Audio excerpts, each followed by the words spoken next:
Entonces, como habíamos hablado, vamos hoy a hacer una pequeña revisión acerca de radiografía de tórax. Las radiografías de tórax son una ayuda diagnóstica muy importante, digamos que una de las más asequibles en la mayoría de los hospitales y una herramienta que nos brinda muchísima información si tenemos la posibilidad de interpretarla. Tiene unas características específicas y vamos a tratar hoy de abarcar lo más que podamos. ¿Listo? Les pido pues que no consideren pues que uno es un experto en este tema. Yo evidentemente no me las sé todas, soy casi igual de nuevo que ustedes en este mundo de la medicina y habrá conceptos pues que no son de mi total dominio y trataré de ser lo más específico y de hacer esta revisión lo más sencilla posible. Bueno, entonces hablando un poquito de historia, tenemos que hablar de un físico llamado Wilhelm Conrad Röntgen. Es un físico nacido en el extinto país de Prusia, pero que se formó en su carrera como físico en Alemania, rector de una universidad en Alemania. Estaba realizando unos estudios a través acerca de la emisión de partículas por unos tubos de rayos catódicos. Esos tubos se dio cuenta un día al cubrir uno de estos tubos con una hoja de papel, posteriormente con unas hojas de cartón, posteriormente con madera, que habían unos rayos lumínicos que lograban atravesar estas estructuras orgánicas, pero que no atravesaban el plomo. Y un día se dio cuenta que estos haces de luz lograban traspasar sus tejidos o los tejidos blandos de su mano, viendo las estructuras óseas. Por esta razón decidió imprimir esa imagen que ustedes pueden ver a la derecha, que es la primera radiografía que fue plasmada en un papel fotográfico. Gracias a él, pues, debemos el estudio de los rayos que él denominó rayos X. Para hablar de diversos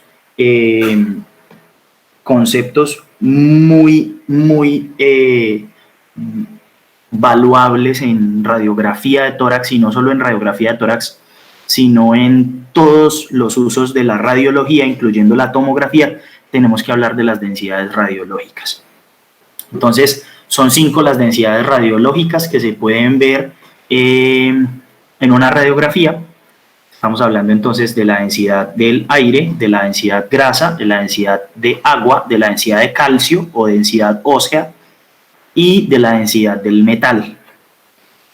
Muy importante tener en cuenta estas densidades para saber más o menos de qué tipo de estructura estamos hablando o de qué tipo de estructura encontramos en una radiografía. Y ahorita vamos a retomar estos conceptos para explicarles uno de los signos radiológicos más importantes en radiografía de tórax. Bueno, entonces acá podemos ver cómo en una radiografía de tórax podemos tener las 5 densidades que ya acabamos de hablar: la densidad de aire en los alvéolos pulmonares, la densidad de calcio o de hueso aquí en la sombra que proyecta la escápula de este paciente, la densidad de metal, en este caso este paciente tiene un marcapasos, la densidad de grasa que conforma el tejido pericardíaco, y tejidos blandos como el agua, que va, digamos, a ser la representación más grande de tejidos blandos en músculo, en paredes de asas intestinales, etcétera, etcétera. Y que es lo que nos va a explicar por qué algunas estructuras que no son normalmente visibles se pueden llegar a visibilizar en estados patológicos. conceptos básicos o definiciones básicas que tenemos que tener en cuenta al hablar de una radiografía. Ojo, esto no es generalizado para la radiobiología, sino para la radiografía. ¿Listo? ¿Por qué? Porque dependiendo del estudio, estos conceptos van a variar. Entonces, ustedes hablan de una estructura radiolúcida en radiografía o de una estructura radioopaca, pero ese mismo concepto no se puede aplicar a la tomografía, a la resonancia. ¿Listo? Ahí ya hablamos de términos como hiperdenso o hipodenso, y ya pues son términos específicos de esos tipos de estudios.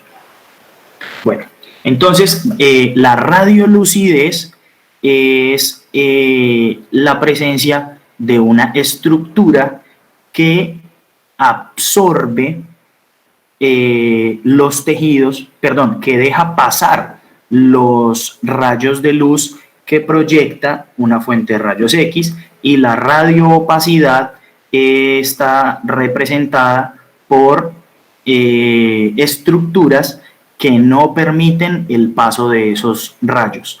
De esta manera, entonces, digamos que resumiéndolo, podríamos decir que radiolúcido es lo que se ve oscuro y radioopaco es lo que se ve blanco o, digamos, en diferentes tonos de grises, dependiendo de su nivel de absorción o de en la medida en la que repelen esos rayos emitidos por esa fuente de rayos X.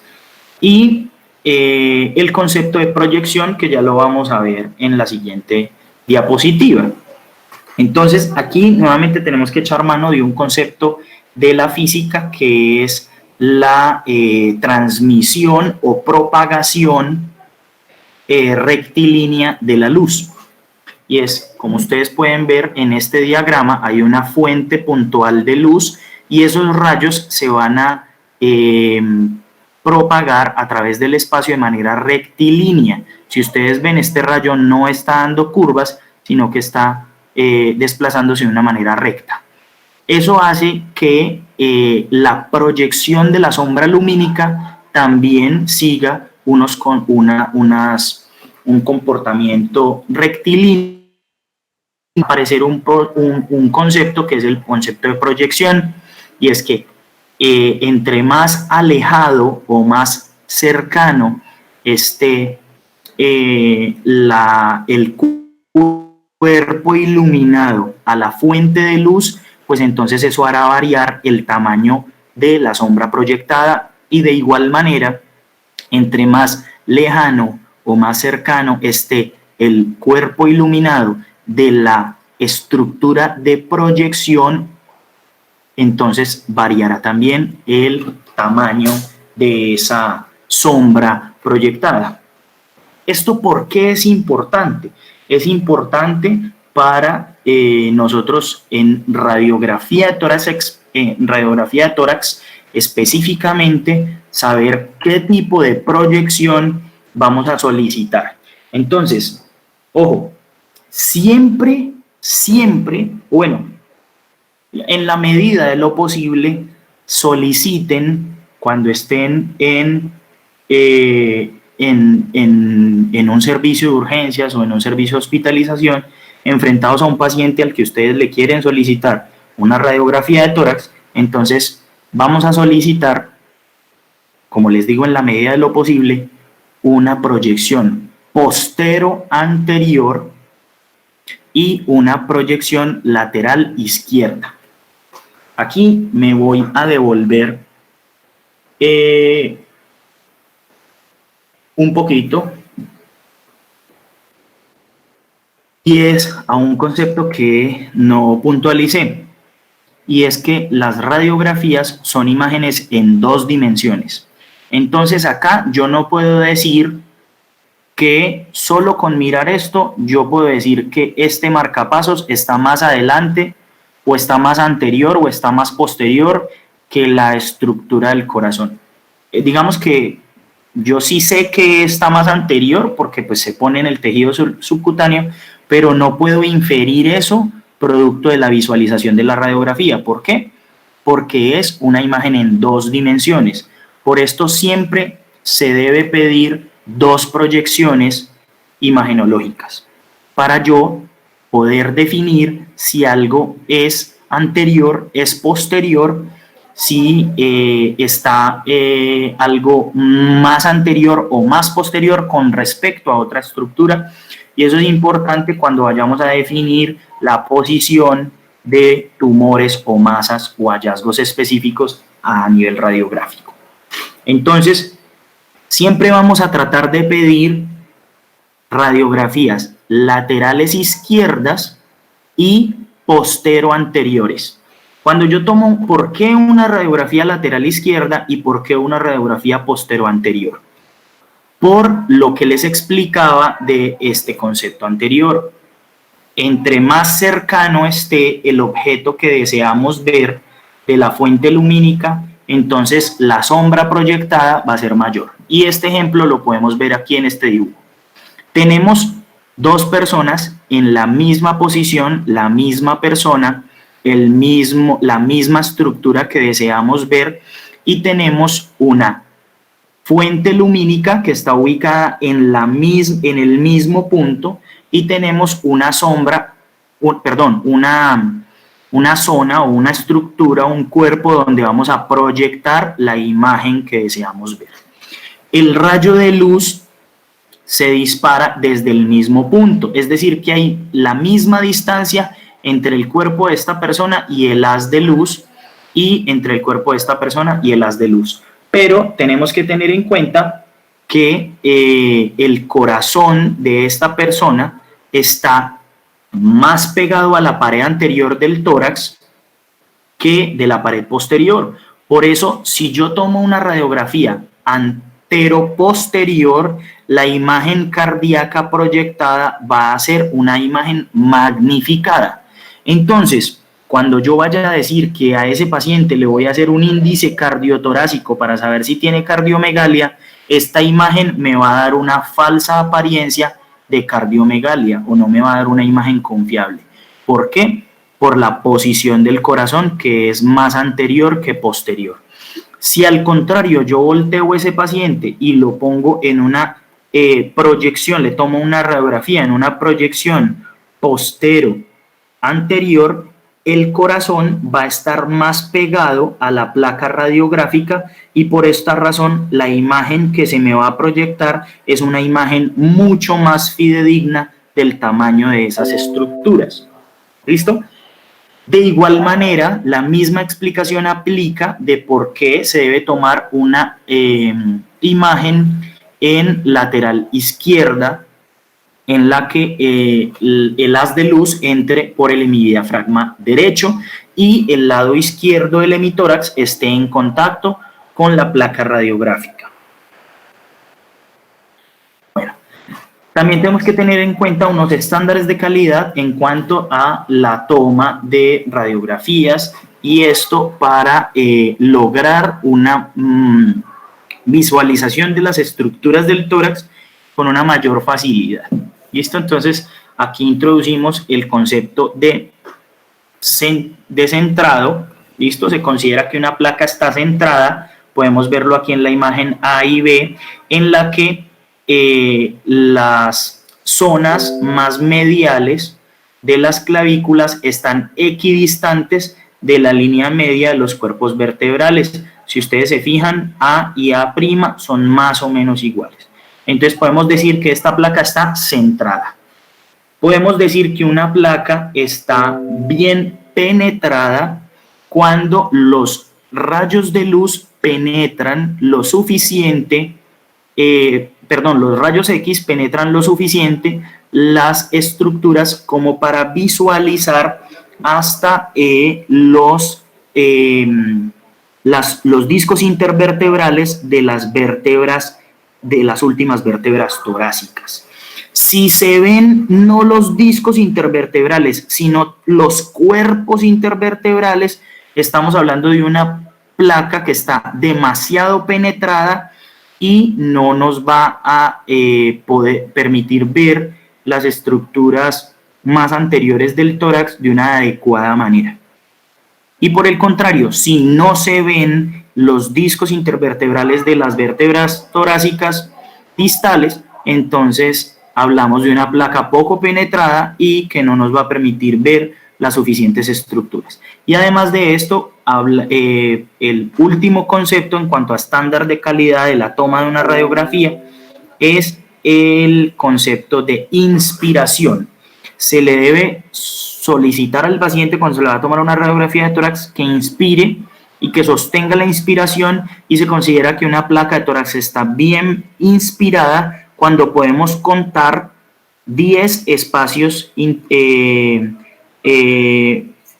las costillas intercostales, y podemos así verificar o podemos visualizar en una manera muy fácil las estructuras del mediastino y las estructuras torácicas. Si no, entonces pues tenemos una placa de poca calidad. No es que no nos sirva, pero es importante que ustedes, cuando lleguen a sus rurales o en los lugares en los que vayan a trabajar, le soliciten estos estándares de calidad a las personas que están encargadas de la toma de sus radiografías. Bueno,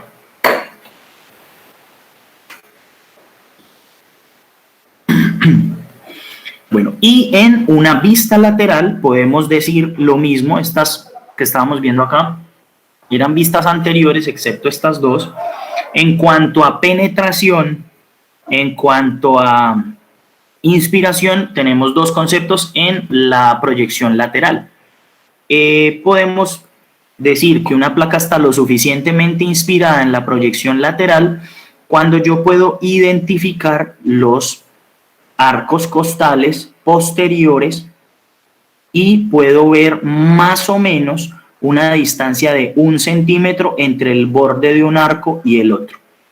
Y podemos hablar de una adecuada penetración en una radiografía de tórax lateral izquierda cuando puedo contar los cuerpos vertebrales hasta T11. ¿Listo? Esta es esta línea anaranjada que ustedes pueden ver en la fotografía, corresponde al ángulo de Lewis, que se puede trazar viendo esta zona que vemos aquí de radiolucidez a nivel del esternón, y trazando una línea horizontal podemos decir que esa línea atravesaría o la línea, el espacio intervertebral entre T4 y T5. Entonces de ahí para abajo podemos decir, entonces si este es T4, este es T5, este es T6, este es T7, y así sucesivamente, para lograr ver si alcanzo a ver el cuerpo vertebral hasta T11, y así podría decir que esta radiografía lateral izquierda está adecuadamente penetrada. Bueno, uno de los consejos en cuanto a revisión de una radiografía es siempre seguir un orden establecido. Cuando usted hace las cosas en un orden establecido de manera repetitiva, usted va asumiendo ese orden como en su memoria, y eso hace que sea menos probable que a usted se le olvide algo. ¿Listo? Es por esto que, por ejemplo, en medicina el examen físico es cefalocaudal, porque si yo empiezo pies, tronco, extremidades, cabeza, pues si lo hago en desorden es más fácil que se me olvide algo. Pero si yo voy recorriendo las cosas de manera ordenada, pues es más fácil que siguiendo ese orden de manera repetitiva nunca se me olvide nada. Así que el orden sugerido para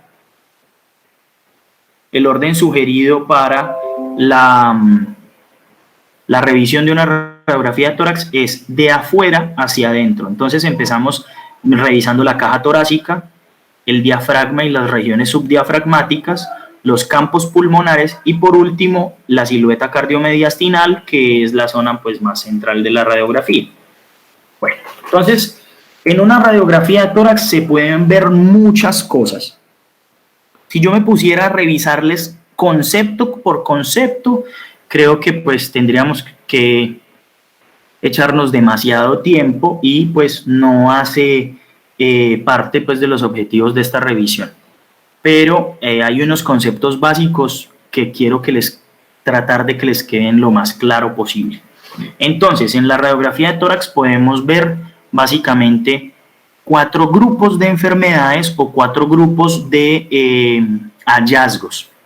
Entonces, tenemos los hallazgos de enfermedad de la vía aérea, los hallazgos de enfermedad del parénquima pulmonar, los hallazgos de las enfermedades pleurales y los hallazgos de la pared torácica.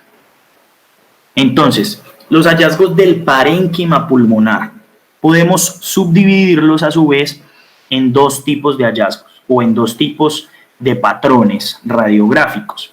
Los patrones radiográficos de aumento de la densidad del parénquima pulmonar y los hallazgos radiográficos que generan disminución de la densidad del parénquima pulmonar.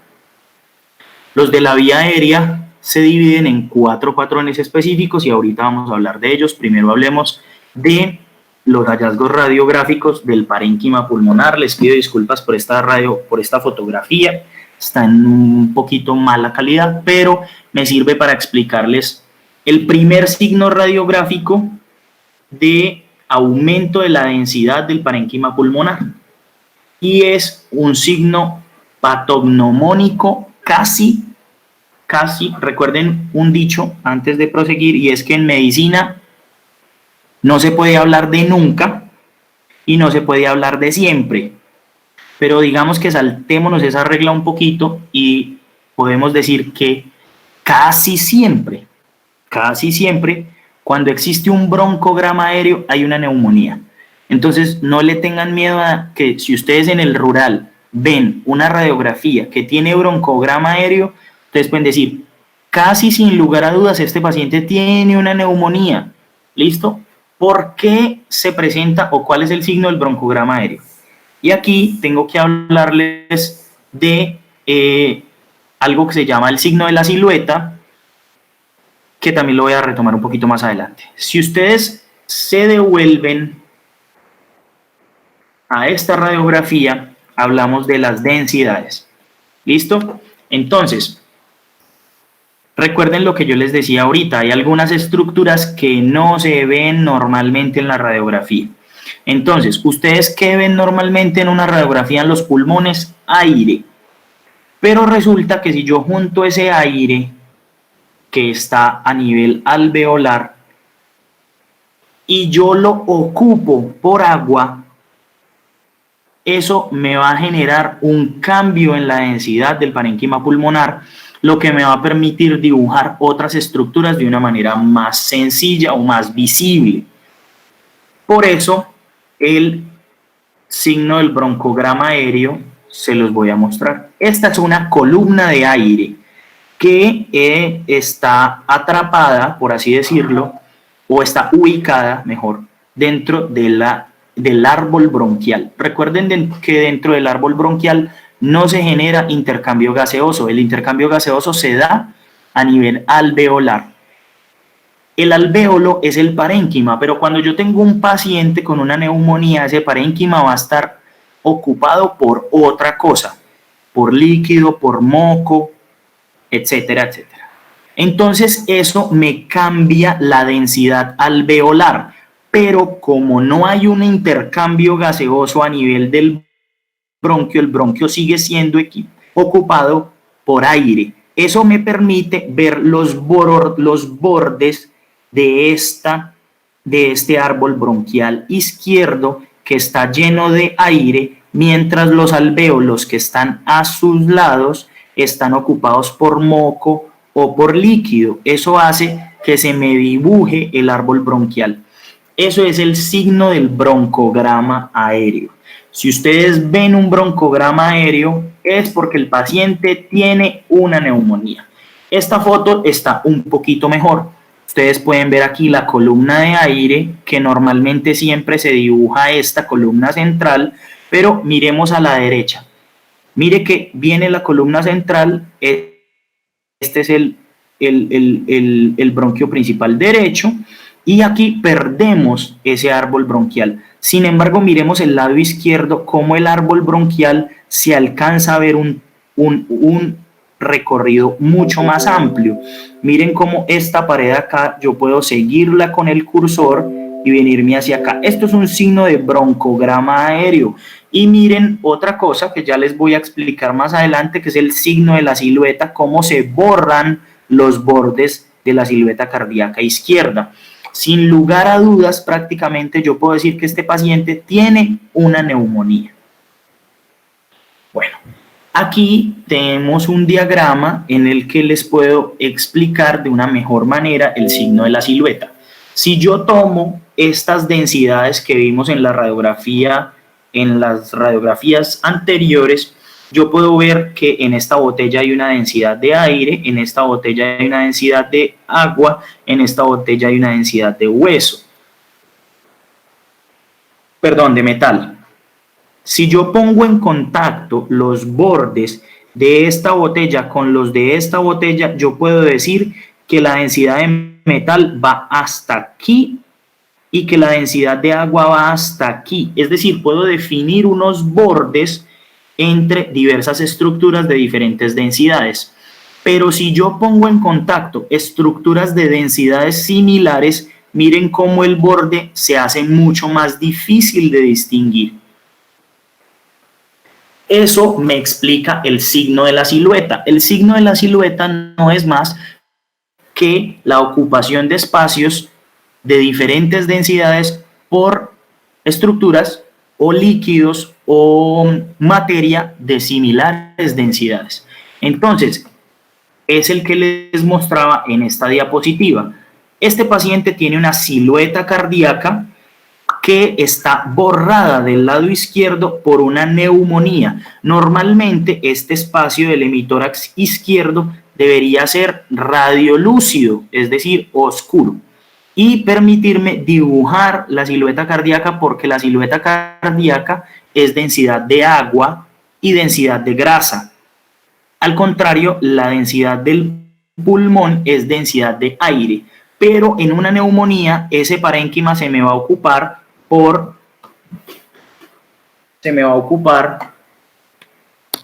moco y por inflamación, y va a adquirir una densidad de agua que al entrar en contacto con una estructura de otra densidad similar me va a borrar el borde. Eso se llama el signo de la silueta. ¿Listo? Lo tenemos presente en esta radiografía. Lo tenemos presente en esta radiografía. Miren esta radiografía, cómo podemos ver los dos signos radiográficos de aumento de la densidad en el parénquima pulmonar del que ya habíamos hablado. Esta es la columna de aire. Miren cómo se me dibuja este bronquio derecho y miren cómo la estructura y el mediastino superior derecho se me borran esos límites, esas fronteras radiográficas, por una ocupación parenquimatosa lobar superior derecha. Bueno, el otro fenómeno que genera un aumento de la densidad del parénquima pulmonar son las atelectasias. Aquí la menciono, sin embargo, no voy a profundizar más en esta descripción porque la voy a explicar de una mejor manera más adelante cuando hablemos de los fenómenos de masa. Bueno, entonces vamos a hablar de los otros hallazgos radiográficos. Volvamos aquí al esquema. Entonces, hay unos que aumentan la densidad. ¿Cuáles son los que aumentan la densidad? La neumonía y la atelectasia. ¿Cuáles son los signos de neumonía? Broncograma aéreo y signo de la silueta. ¿Listo? ¿Cuáles son los signos de atelectasia? Los vamos a repasar más adelante. Pero hay otras alteraciones del parénquima pulmonar que generan disminución de la densidad del parénquima. ¿Cuáles son?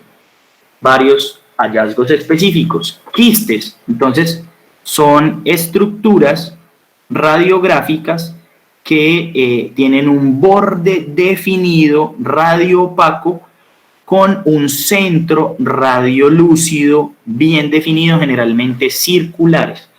Corresponden generalmente a patologías benignas. Las bulas Las bulas son hallazgos radiográficos que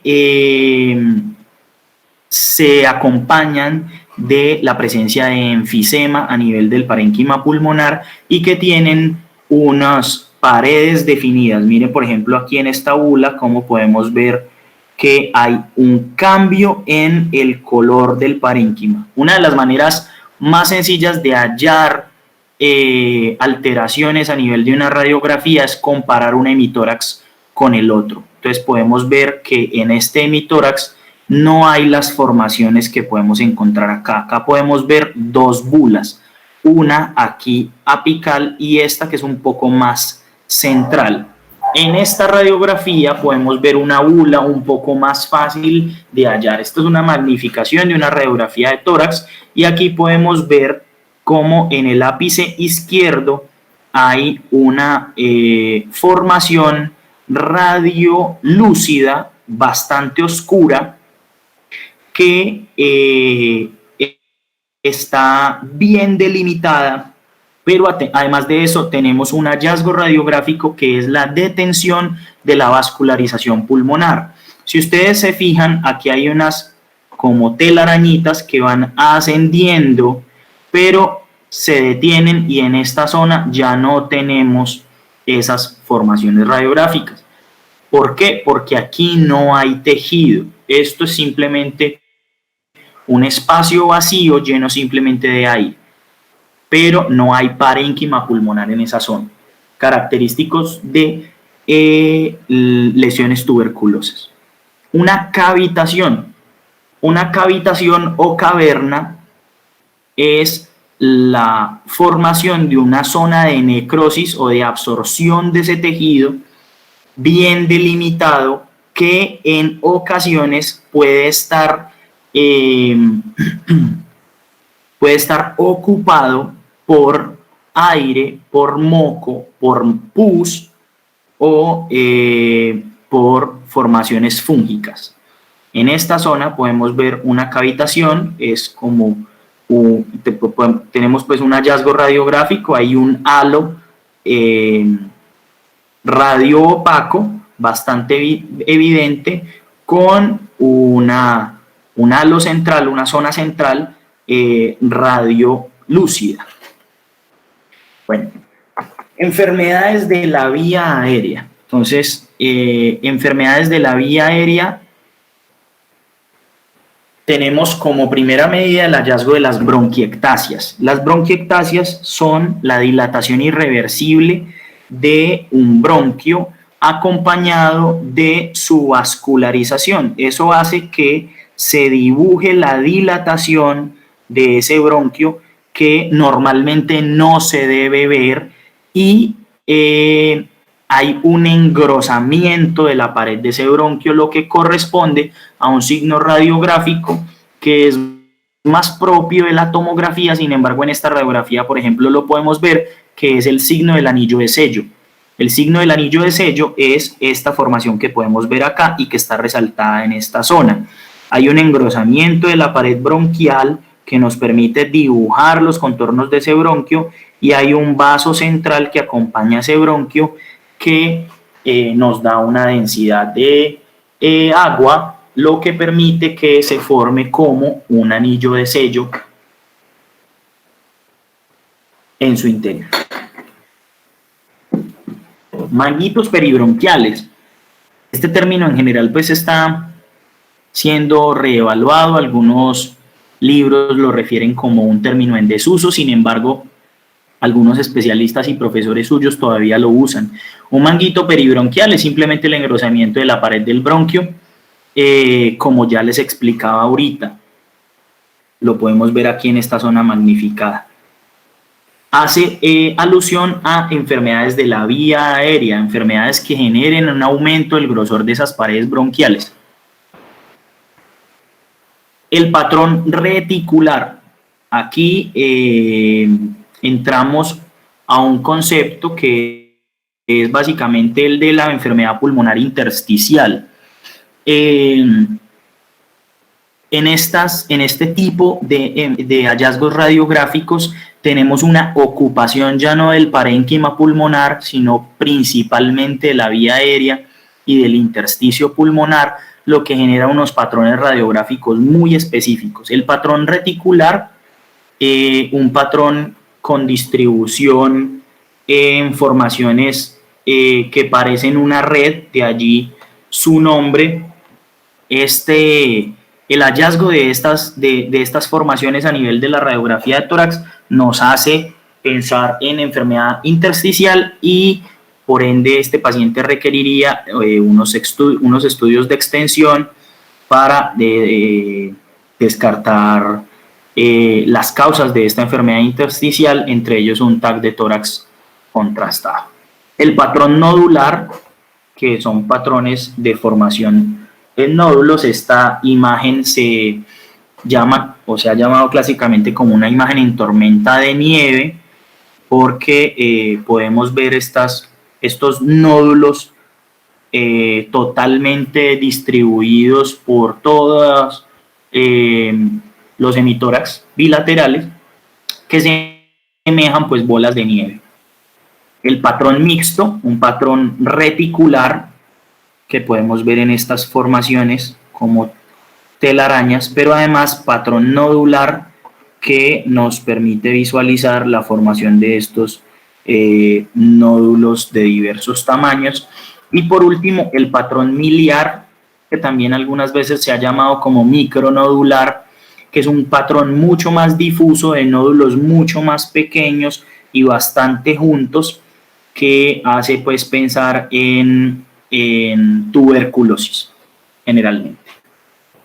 Estos son los patrones de enfermedad pulmonar que atañe a la vía aérea o al intersticio pulmonar. Bueno, ahora vamos a hablar entonces de los fenómenos de masa. Los fenómenos de masa son bastante importantes para hablar de las enfermedades pleurales y de las atelectasias. Por eso les mencionaba hace un rato que había dejado las atelectasias para más adelante.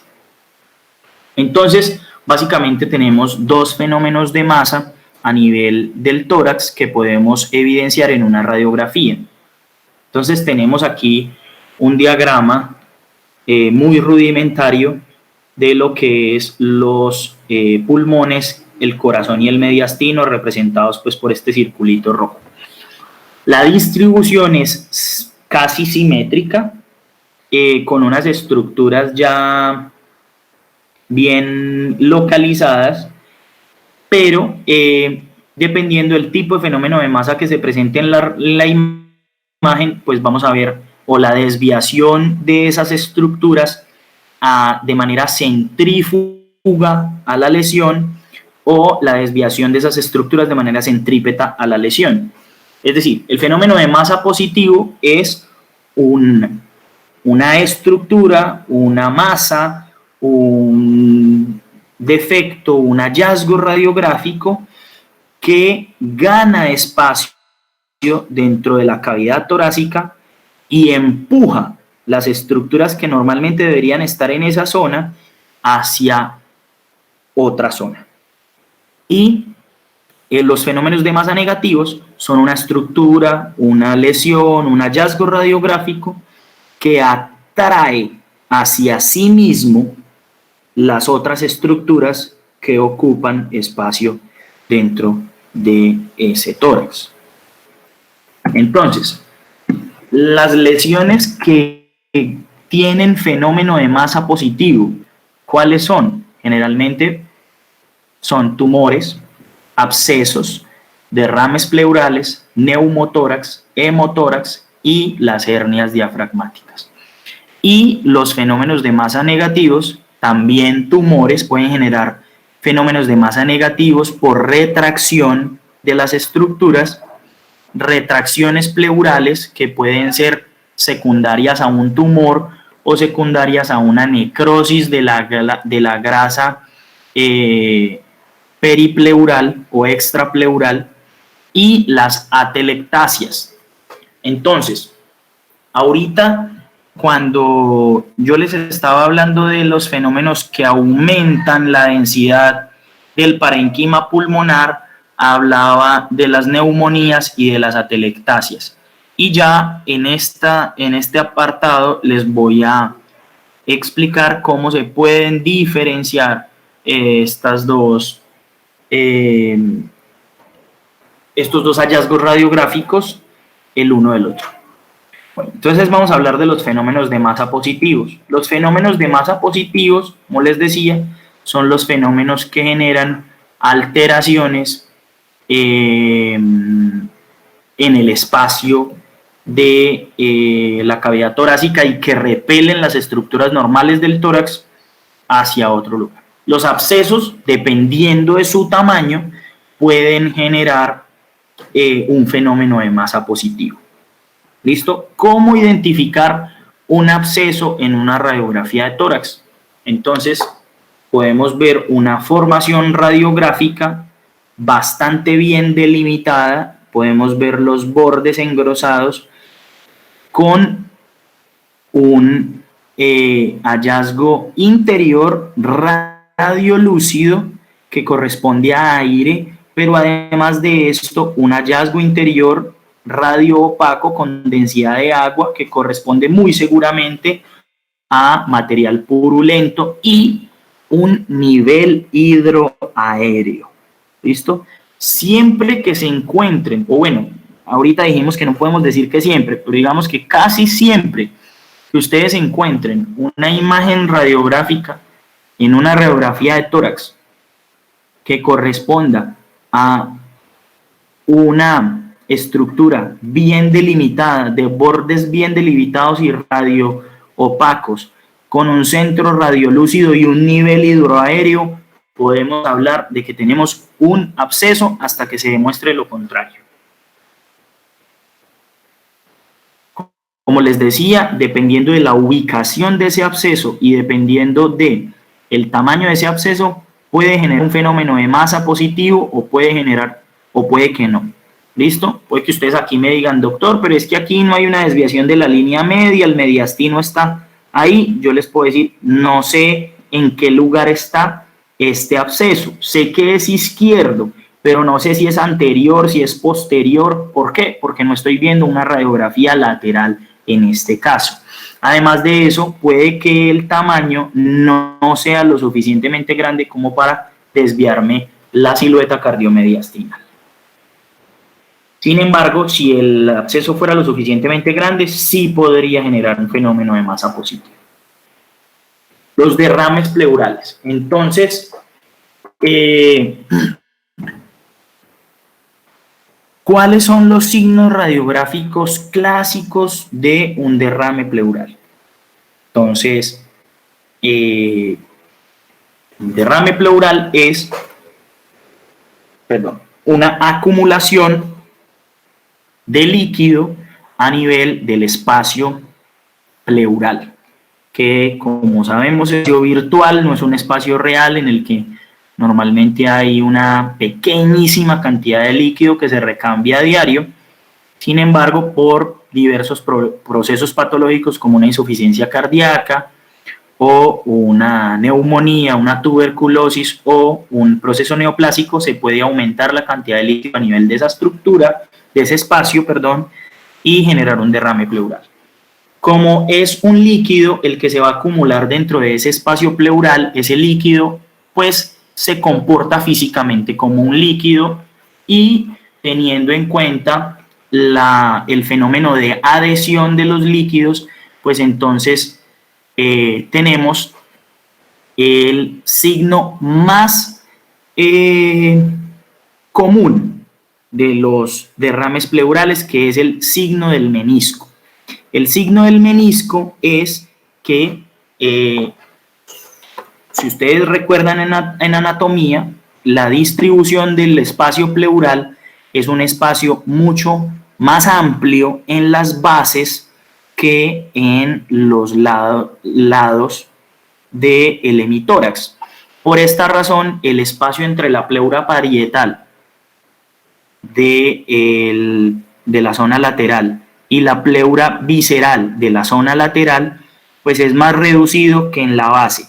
Eso hará que el líquido que está dentro de ese espacio se acumule de manera mayor en la base y ascienda en los lados de ese hemitórax, formando como una U, aquí delineada con esta línea roja. Lo podemos ver en la anterior diapositiva.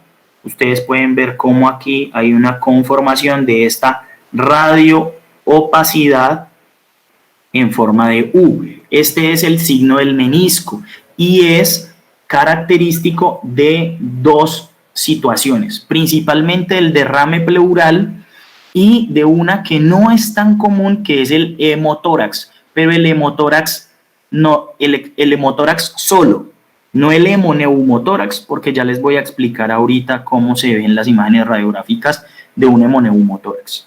Entonces, si ustedes ven esta, es una radiografía como esta, en la que hay un signo del menisco, lo más probable es que estén enfrentados a un derrame pleural. Pero además de eso vamos a tener otros hallazgos radiográficos. Estamos en los fenómenos de masa positivos. Entonces, si esta radiografía está centrada, podemos notar que hay una desviación del hilio pulmonar derecho hacia la derecha y la silueta cardíaca está ligeramente corrida hacia la derecha y la vía aérea también ligeramente corrida hacia la derecha. Y otro signo radiográfico que ya habíamos mencionado anteriormente, que es el signo de la silueta. Miren, yo no puedo ver aquí cómo está dibujado el ventrículo izquierdo de ese corazón, porque se me junta una estructura con densidad de agua con otra estructura con densidad de agua y me altera los bordes definidos y me da un signo de la silueta. ¿Listo? Signo del menisco, lo más común en derrame pleural. También se puede ver en un hemotórax solito hemotórax, que es raro porque generalmente los hemotórax traumáticos van acompañados de neumotórax, entonces sería un hemoneumotórax. Bueno, neumotórax son otro fenómeno de masa positivo. Es un fenómeno causado generalmente por trauma, sin embargo también se puede ver de manera espontánea, pacientes generalmente longilíneos, síndrome de Marfan u otras patologías pues por alteración del tejido conectivo, pueden dar lugar a neumotórax espontáneos, generalmente a tensión. Sin embargo, la mayor cantidad de pacientes con neumotórax obedecen a causas traumáticas, traumas cerrados o traumas penetrantes. Es más probable que el paciente tenga un hemoneumotórax cuando es una causa penetrante, sin embargo, también se puede dar se puede dar un fenómeno de neumotórax único. Hay varios signos radiográficos. Como estamos hablando de los fenómenos de masa positivos, entonces vamos a recordar qué es un fenómeno de masa positivo. Entonces, volvamos a lo que les decía ahorita, vamos a obtener un orden establecido. Entonces vamos a ver, este paciente aparentemente no tiene fracturas costales, aquí parecería que tal vez, pero pues no creo, son las uniones costocondrales.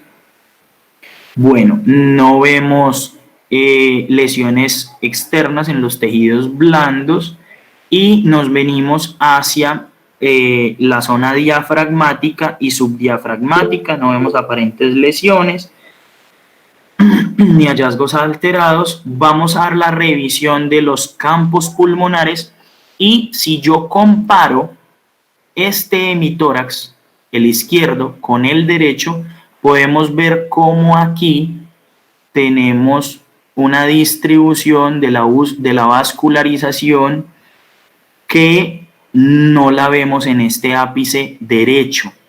Y si yo miro más detenidamente este hemitórax, podemos ver cómo se dibuja una línea a través de todo el hemitórax que sigue como una distribución pulmonar. Y si yo vengo y sigo este ilio derecho y esta vascularización derecha de esa línea que estoy notando en todo el hemitórax hacia distal, no hay nada, es decir, hay una pérdida de la vascularización. ¿Por qué? Porque ese tejido pulmonar está colapsado por la acumulación de aire. Entonces, la pérdida de la cefalización del flujo es un signo de neumotórax. Pero además de eso, puedo ver un fenómeno de masa positivo. Miren cómo el ilio y la silueta cardiomediastínica derecha está desviada hacia la izquierda, como la columna de aire, el botón aórtico, el botón pulmonar están desviados hacia la izquierda, es decir, de manera centrífuga al hallazgo radiográfico. ¿Listo? Eso constituye signos de neumotórax, pero hay dos signos específicos de neumotórax que no son tan comunes como estos que les estoy mencionando y que son los siguientes. Esta radiografía es una radiografía de un neumotórax, bastante grande. Volvamos a lo que les decía ahorita, podemos ver cómo hay un cambio. Miren cómo aquí hay una cefalización de flujo normal, el ilio está bastante bien dibujado, pero al lado derecho este flujo vascular no está presente y podemos ver una línea de ese pulmón colapsándose por el aire contenido en este hemitórax, el mismo fenómeno de masa. Y aquí tenemos los dos signos radiográficos. Yo le tomé esta imagen de aquí de la derecha, es esta misma radiografía magnificada, en la que podemos ver dos hallazgos específicos de neumotórax. El primero se llama el signo del surco profundo. El signo del surco profundo es que el diafragma derecho debe tener un solo tono. Sin embargo, al haber un cambio de la densidad pulmonar en este lado, se va a formar un tono de gris en el diafragma que está en contacto con una densidad de tejido pulmonar normal. Este pedacito de pulmón todavía sin colapsar está en contacto con este pedacito del diafragma, pero este pedazo del diafragma restante que está en contacto es con el aire del neumotórax, tiene un tono de gris diferente y eso me genera el signo del surco profundo. ¿Listo? Miren cómo aquí hay una línea que cambia la densidad pulmonar entre la densidad del diafragma entre este lado y este lado. Ese cambio en esa densidad me hace pensar que esto es un neumotórax. Y el segundo signo radiográfico de neumotórax es el signo del doble surco, y es que la acumulación de aire a nivel de ese hemitórax y el colapso del pulmón permite que se dibujen los dos surcos de la cavidad torácica, tanto posterior como anterior, y se me dibujan dos surcos. Si ustedes se fijan acá, en donde estoy siguiendo con el cursor, tendríamos el surco posterior o el ángulo costodiafragmático posterior y el ángulo costodiafragmático anterior. Aquí en esta magnificación, seguido por estos punticos rojos, podemos ver los dos, el ángulo costodiafragmático posterior y el anterior. Esos dos signos, acompañados del fenómeno de masa positivo, el cambio en la vascularización y el dibujo pues de la línea de pulmonar colapsada, hacen pues que usted tenga los elementos de juicio suficientes para decir que ese paciente tiene un neumotórax. Y pues si usted a eso le suma que el paciente le llegó en una caída de una bicicleta o en un accidente de tránsito, o peleando con el vecino le dio una patada o le dio una puñalada, pues usted ya tiene lo suficiente para decir que ese paciente tiene un neumotórax y necesita un tubo a tórax. Bueno, el hemoneumotórax. Y aquí les puse esta foto de manera intencional. Resulta que buscando en internet fotos de radiografías, imágenes de radiografías para esta charla, me encontré esta presentación en SlideShare que hablaba sobre derrame pleural. Y esta es la foto de la portada de la presentación y dice derrame pleural. Sin embargo, esto no corresponde a un derrame pleural. ¿Por qué no corresponde a un derrame pleural? Por el comportamiento físico de un líquido, como les explicaba ahorita. Si esto fuera un derrame pleural, tendríamos el signo del menisco presente. Sin embargo, esto es un nivel hidroaéreo en este hemitórax. Esto corresponde a un hemoneumotórax. En una imagen radiográfica, siempre que ustedes vean un nivel hidroaéreo es porque hay gas y líquido en ese mismo espacio. Entonces, cuando les hablaba arriba de un absceso, les decía que ustedes donde vean un nivel hidroaéreo encapsulado en una zona con un borde bien definido, radio opaco, ustedes podían decir eso es un absceso casi sin lugar a dudas. ¿Por qué? Porque generalmente hay una bacteria ahí que al metabolizar lo que se está comiendo produce gas.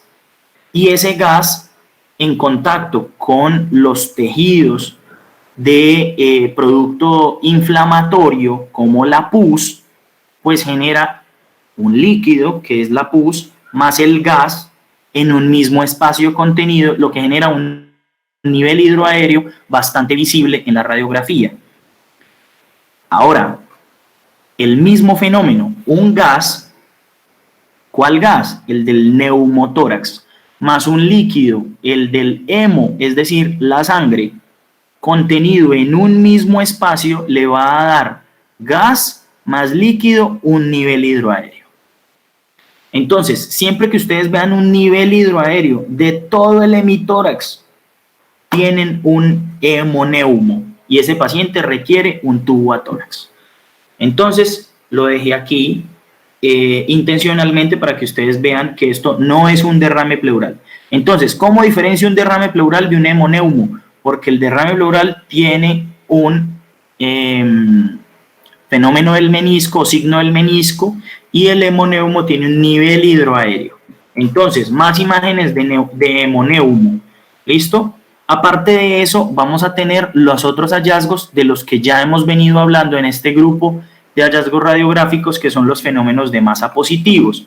Hay una desviación del hilio, mire este corazón cómo está desviado hacia la izquierda, ¿listo? Vamos a ver que se pierde la imagen del diafragma afectado, o del hemidiafragma del lado afectado, y hay un nivel hidroaéreo.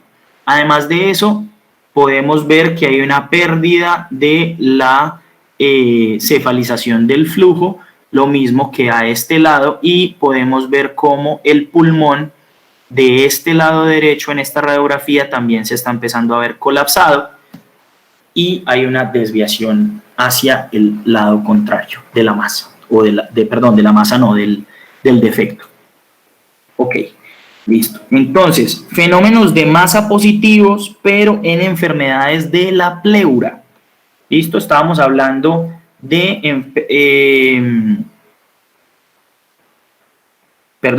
también estábamos hablando de la pleura. Entonces, seguimos hablando de la pleura. Colecciones pleurales o empiema. Y aquí vamos a hablar de un signo radiológico que es el signo del vientre de la mujer embarazada. El adosamiento de las paredes de la pleura parietal y de la pleura visceral hacen que cuando haya una colección dentro de ese espacio pleural se generen angulaciones obtusas entre las dos láminas y la colección. Esto hace que la distribución que tome una colección dentro de este espacio tome esta conformación, como el vientre de una mujer embarazada y 2 ángulos obtusos. Entonces, si yo llego a esta radiografía y veo este tipo de colección, no me preocupo en decir esto es una masa del parénquima pulmonar o esto es una masa de el hemitórax izquierdo, sino que puedo con toda libertad decir esto es una masa o una lesión o una colección de la cavidad pleural. Aquí podemos ver otro fenómeno o signo de la mujer embarazada. Vemos cómo aquí este borde tiene un ángulo obtuso frente a la reja torácica, el abultamiento central y nuevamente un ángulo obtuso inferior que nos da, aquí en la imagen B podemos ver pues el borde bien delineado, una imagen del vientre de la mujer embarazada correspondiente a un empiema o colección pleural. La hernia diafragmática, el último fenómeno de masa positivo que vamos a revisar, y es la presencia de un defecto a nivel del hemitórax o de uno de los hemitórax, de los hemidiafragmas, que permite por ese defecto la protrusión del contenido abdominal hacia la cavidad torácica y que genera un fenómeno de masa positivo hacia el lado contrario del defecto. Entonces, podemos ver en esta primera diapositiva un fenómeno de masa positivo bastante evidente. Miren cómo la columna de aire, que debería ser central, está completamente lateralizada hacia la derecha. Miren cómo la figura cardiomediastinal está completamente desviada hacia la derecha. Tenemos un signo de la silueta en este lado, al haber un ascenso de todo este contenido visceral abdominal en el hemitórax izquierdo, pues entonces se genera un borramiento de la silueta cardíaca, lo que constituye un signo de la silueta, y hay niveles hidroaéreos a nivel del hemitórax que corresponden pues a las asas intestinales que ascendieron y se pierde la arquitectura del hemidiafragma afectado. Esos corresponden a todos los hallazgos radiográficos de una herniación diafragmática. Generalmente las herniaciones diafragmáticas son congénitas. Esta radiografía corresponde a un niño. Sin embargo, también se pueden presentar en pacientes adultos, generalmente de manera traumática. Esta radiografía corresponde a un paciente adulto. Si ustedes ven, es bastante reciente, 27 de febrero del 2020. Esta fue una radiografía enviada por un colega de la Universidad de Caldas a un grupo de apoyo a los rurales, en la que se evidencia una hernia diafragmática izquierda. Entonces, repasamos todos los signos radiográficos que hemos visto. Signo de la silueta. ¿Alguien me puede decir si este corazón está bien definido? No, yo no sabría si esto es un corazón o qué es. Hay asas ahí interpuestas, lo que hace que el corazón no se pueda definir de una buena manera. Hay una desviación al contrario del defecto. Miren cómo repele todo lo que hay en esa estructura, en esa cavidad torácica hacia la derecha. Miren cómo la vía aérea está torcida hacia la derecha, el ilio está torcido hacia la derecha y hay unos niveles hidroaéreos dentro de la cavidad torácica. Y hay otra cosa que no puedo decir si está, ni dónde está, ni cómo está, y es el diafragma. El diafragma izquierdo está completamente perdido, se pierde la arquitectura del diafragma izquierdo, lo que corresponde a una hernia diafragmática. Bueno, fenómenos de masa negativos. En cuanto a los fenómenos de masa negativos, son menos, y es lo contrario a lo que ya dijimos. Entonces, si yo en un fenómeno de masa positivo como este, veo el defecto, miro que el defecto es izquierdo, y el fenómeno de masa está hacia el lado contrario, es decir, mire cómo la columna de aire está desviada hacia la derecha, el hilio está desviado hacia la derecha, el mediastino está desviado hacia la derecha, los fenómenos de masa negativos son lo contrario. Entonces, tenemos un defecto y un fenómeno de masa que en vez de alejarse de la lesión, se acerca a ella. Este es el signo del casquete apical. El signo del casquete apical generalmente está relacionado con una retracción de la grasa extrapleural por un fenómeno de necrosis. Miremos, por ejemplo, esta radiografía. Este paciente, si miramos el hemidiafragma derecho, podemos ver un hemidiafragma aparentemente normal, ocupado en su hemitórax derecho por el contenido radiolúcido del pulmón derecho. Sin embargo, en el ápice del pulmón izquierdo podemos ver cómo se nota ocupado. Si ustedes miran, este es el segundo espacio intercostal derecho y compárenlo con el segundo espacio intercostal izquierdo, se nota que aquí hay un aumento de la densidad radiográfica de este ápice. ¿Debido a qué? Y si ustedes se fijan, hay una remodelación de ese borde apical izquierdo, que se los dibujo aquí con estas líneas rojas, que corresponden al signo del casquete apical. Es decir, este paciente tuvo que tener un proceso necrótico aquí en este ápice, muy probablemente, que generara retracción de esa grasa extrapleural y que atrae esa pleura hacia acá. Esa grasa extrapleural es la que ocupa este segundo espacio.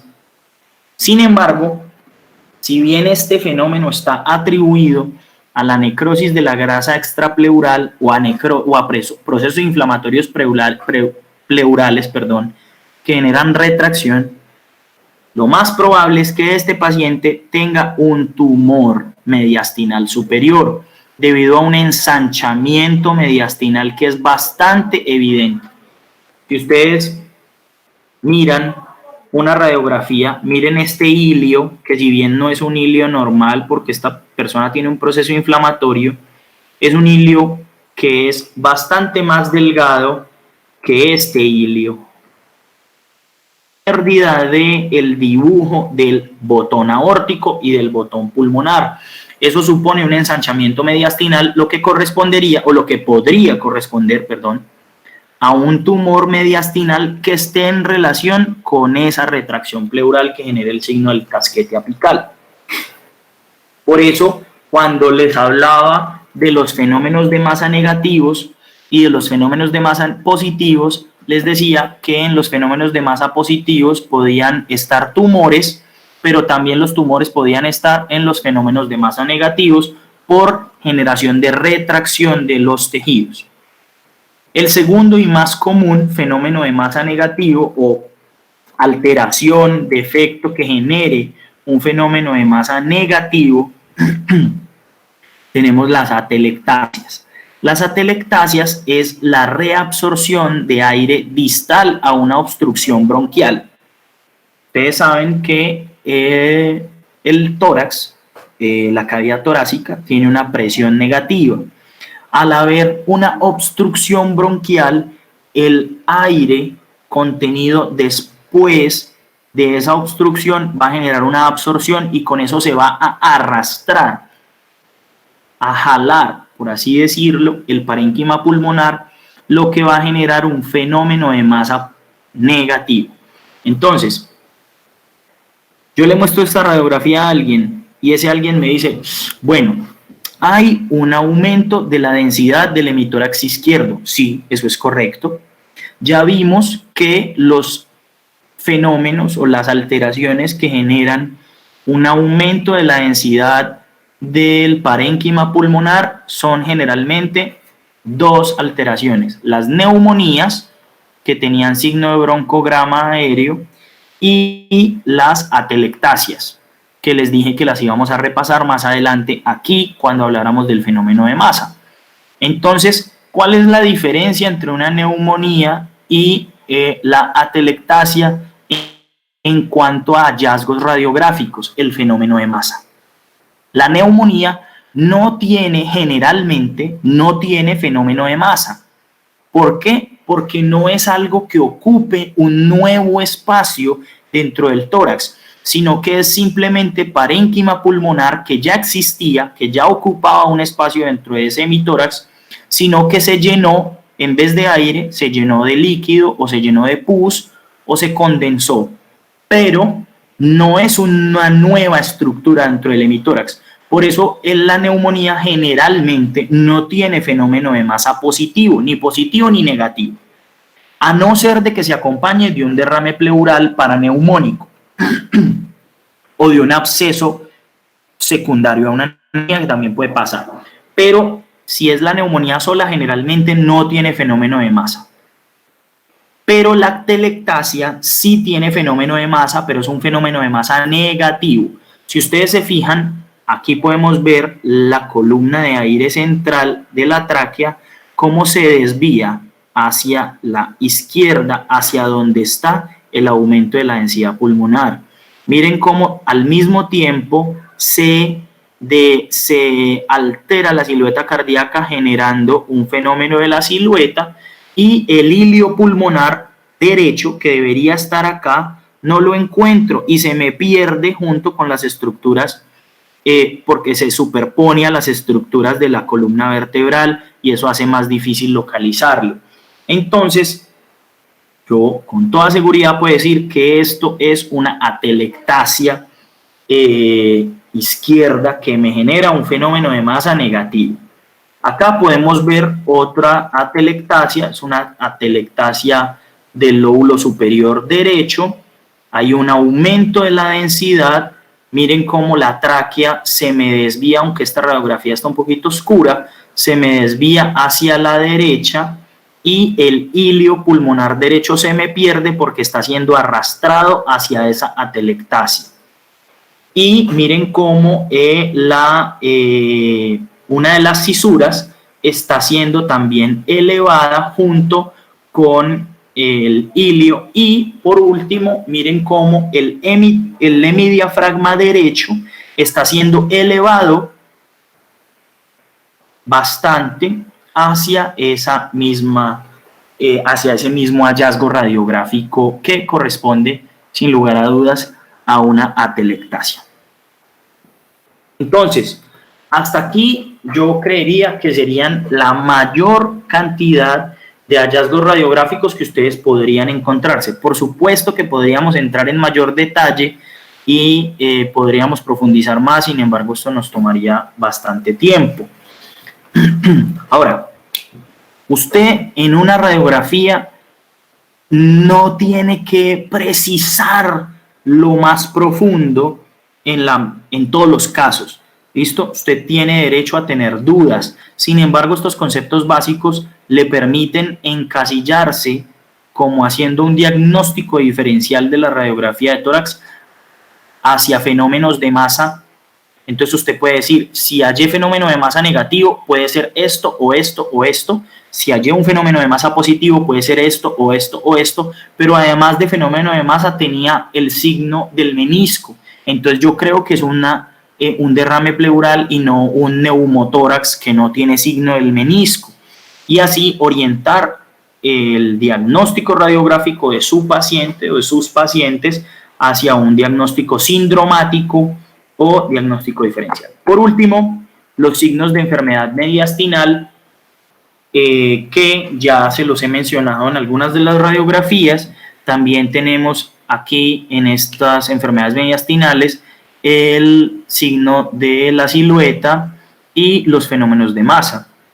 ¿Listo? En este diagrama izquierdo podemos ver que en una radiografía de tórax lateral tenemos las tres divisiones de la cavidad mediastinal, y es el mediastino anterior,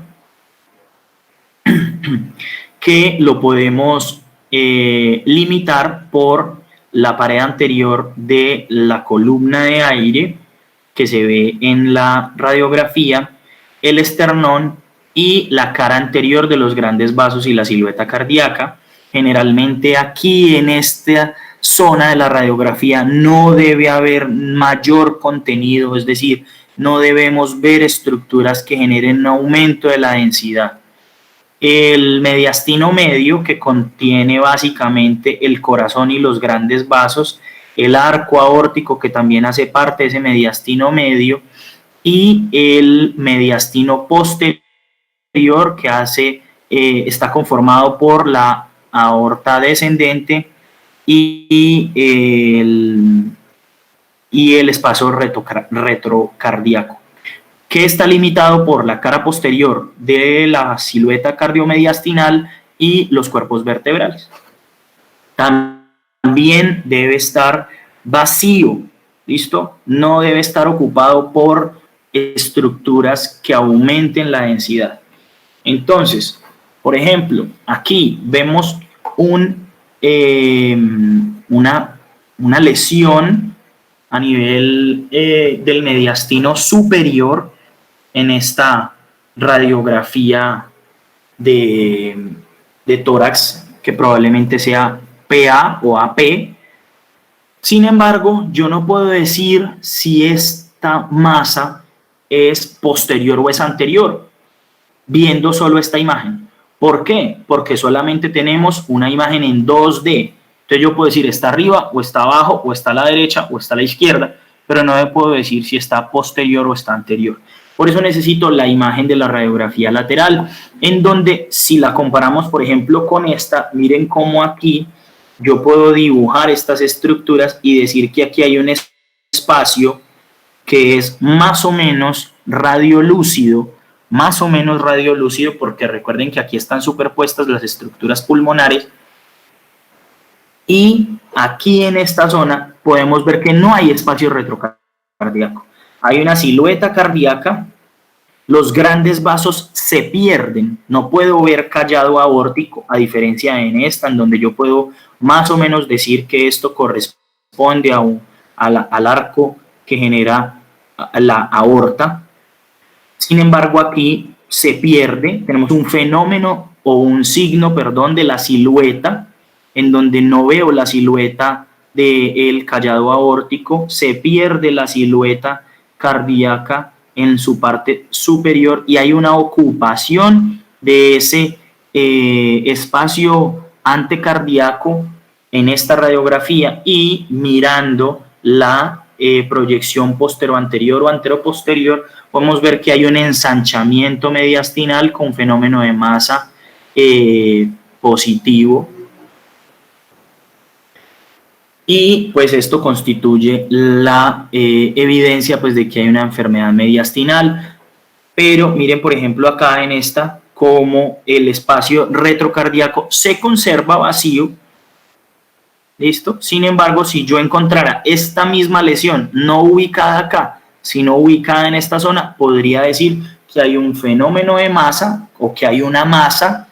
No puedo aventurarme a decir esto es un tumor por un lima, o es un teratoma, o es esto o es aquello, porque no tengo la evidencia suficiente para puntualizar el diagnóstico. Sin embargo, puedo decir que hay una masa a nivel del tórax que ocupa el mediastino posterior o el mediastino medio o el mediastino superior, y que tiene comportamiento de fenómeno de masa positivo y genera un ensanchamiento mediastinal. Con eso yo tengo completamente justificado decirle a un auditor: señor, necesito tomarle un TAC con doble contraste a este paciente, o necesito tomarle una resonancia, o necesito mandarlo donde el cirujano de tórax, o etcétera, etcétera. Entonces, aquí pues vemos nuevamente otro fenómeno de ocupación en esta radiografía. Si ustedes se fijan, hay una masa a nivel del hemitórax izquierdo, y aquí se me genera digamos que una variación del signo de la silueta, y es que si ustedes se fijan, la silueta cardíaca izquierda no está perdida. Yo puedo decir que aquí seguimos con la punta del cursor la silueta cardíaca.